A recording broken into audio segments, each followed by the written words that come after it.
Ambition Guadeloupe, évidemment, à beaucoup on s'est rencontrés le 4, juste avant votre réunion, effectivement, à la préfecture le 5.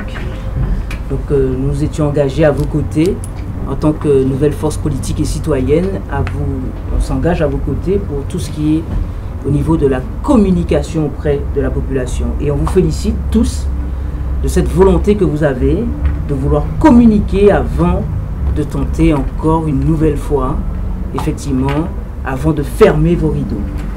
Donc pourquoi vous nous rencontrez? Visiblement, nous sommes personne sur l'échiquier politique. Et pourtant, effectivement, cette vidéo que nous avons publiée a remporté un franc succès puisque plus de 300 000 personnes ont été atteintes par cette vidéo. Les commentaires font que la population a envie de savoir la vérité et que malgré effectivement toute cette communication à outrance qui est formulée aujourd'hui à travers la région, la population a besoin d'avoir votre sentiment et votre point de vue et votre vérité à vous. Donc c'est pour ça que c'est en ce sens qu'Ambition Guadeloupe vous félicite pour cette initiative.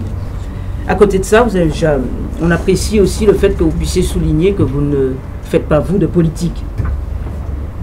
C'est très bien. Nous faisons de la politique. Si vous nous rencontrez, c'est parce qu'il y a manifestement, malgré tout, un problème politique, alors que vous êtes des acteurs économiques. Il me semble que le président du conseil régional ne possède pas de station-service. Il n'est pas encore gérant. Peut-être qu'il l'est, je ne sais pas. Il nous a demandé à l'être. Ah bon, d'accord, très bien. Donc, s'il n'est pas gérant de station-service, effectivement, votre question est tout à fait légitime. Pourquoi le président du conseil régional s'acharne-t-il effectivement sur des acteurs économiques qui emploient plus de 1000 personnes, font vivre plus de 1000 familles guadeloupéennes? Est-ce que le but, c'est d'un côté que les syndicats puissent taper sur les patrons guadeloupéens et que de l'autre côté, effectivement, les élus politiques qui sont chargés de gérer notre pays, gérer les affaires de notre territoire, c'est aussi de taper sur tous les chefs d'entreprise, parce que je vous rassure, je vous porte une information, vous n'êtes pas les seuls dans le cas. Les gérants de stations-service que vous êtes, et qu'on respecte en tant que chef d'entreprise et acteur économique guadeloupéen, vous n'êtes pas les seuls. Au moins une fois par jour, nous, Ambition Guadeloupe, nouvelle force politique et citoyenne, nous recevons au moins un dossier par jour au niveau des agriculteurs, au niveau des pêcheurs, au niveau de la culture, au niveau des jeunes, à tous les niveaux, nous recevons des dossiers.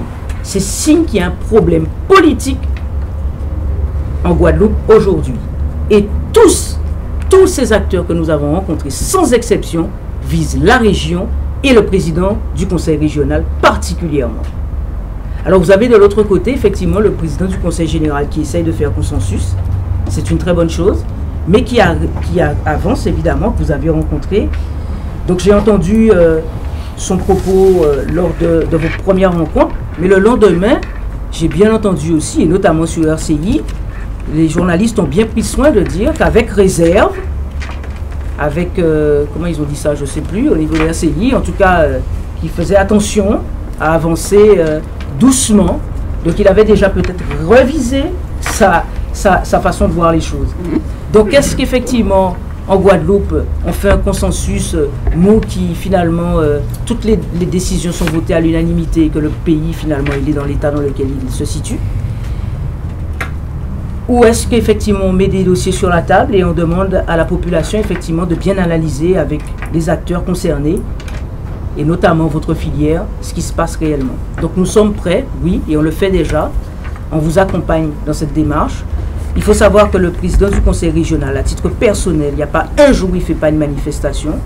Nous, Ambition Guadeloupe, il n'y a pas un jour où on nous dit on ne peut pas vous interviewer. On verra à travers les images, ce n'est pas pour vous critiquer, on sait que vous êtes on vous respecte dans le cadre de vos fonctions. On sait aussi que vous avez des pressions. Je le sais particulièrement puisque je fais partie de cette profession au niveau des médias.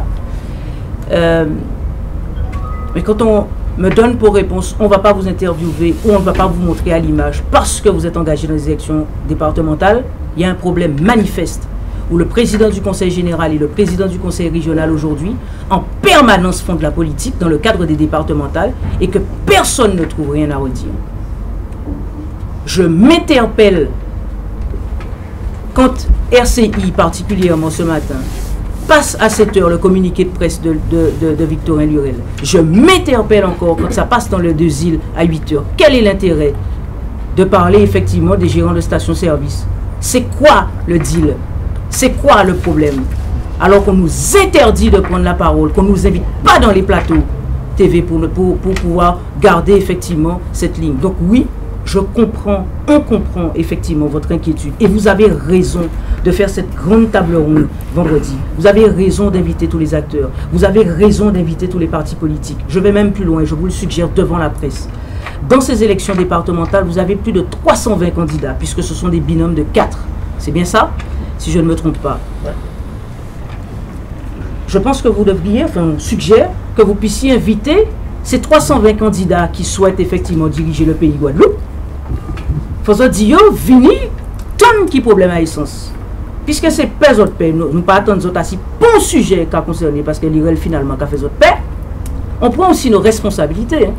On sait qu'on va avoir des coups de bâton et ça a commencé. Hein. La pression de la force du pouvoir actuel, on la ressent déjà. Hein. Mais on prend nos responsabilités. Ce pays-là va mal. Et ce sont des acteurs économiques guadeloupéens. Donc quel est le but? Nous, on se pose la question. Donc ils peuvent dire oui, Ambition Guadeloupe se prend pour qui, etc. etc. Eh bien on se prend pour des Guadeloupéens, des citoyens guadeloupéens aux côtés des chefs d'entreprise guadeloupéens qui se gagnent, qui se battent pour pouvoir faire vivre des familles et pour qu'ils puissent vivre eux-mêmes de leur profession. C'est ça notre objectif. Donc ce qu'on va entendre par la suite, c'est pas grave. On a l'habitude des critiques. Notre seul objectif, c'est de comprendre et de vous accompagner dans cette démarche où vous devez faire comprendre à la population ce qui se passe réellement. Pourquoi vous faites appel effectivement aux politiques? Pourquoi le président du conseil régional s'acharne contre votre profession? À travers Facebook, si je ne me trompe pas, le président du conseil régional menace de montrer vos fiches de paye. Ça veut dire qu'il y a les gérants même. Il me semble que les gérants n'ont pas de fiches de paye, mais enfin peut-être que je me trompe, je ne sais pas. Il me semble qu'ils menacent de montrer. Alors nous sommes dans une dictature en fait, en Guadeloupe. Nous sommes dans une dictature, il y a une voix hégémonique et tout le monde doit se plier. Donc nous refusons cela à vos côtés et aux côtés de toutes les personnes, toutes les catégories socio-professionnelles qui feront appel effectivement à nous pour discuter, pour porter votre parole quelque part. On n'a pas la prétention de se présenter en tant que médiateur. On dit que nous sommes citoyens et qu'on va faire en sorte de porter effectivement ces problématiques-là au devant de la scène. C'est ça notre objectif. Donc merci de nous associer à votre démarche et sachez qu'en tout cas nous ferons le relais à travers nos différents échanges.